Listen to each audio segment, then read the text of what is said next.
Ну, банальный способ, но тем не менее стародедовский метод, как определить, какая стучит форсунка. Вот, берем первую форсуночку, слышим стук. Оп, не стучит. Стучит. Пробуем вторую. Стук не меняется. Стук меняется при откручивании штуцера от первой форсунки.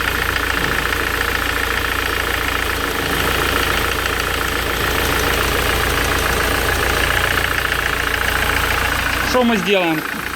Форсуночку первую снимем, отдадим на стенд на проверку. Но прицепом мы поменяем на первый цилиндр, поставим вторую форсунку. И после регулировки топличка в проверке поставим и сравним. То ли это проблема форсунки, то ли это проблема того, что на этот цилиндр летит больше порции топлива. Наша команда профессионалов успешно выполняет сложные ремонты, применяя оптимальные решения для обеспечения надежности и длительного ресурса двигателей. Если вы хотите получать каждую неделю новые видео об особенностях ремонта двигателей и топливной аппаратуры на СТО Ковш, подписывайтесь на наш канал.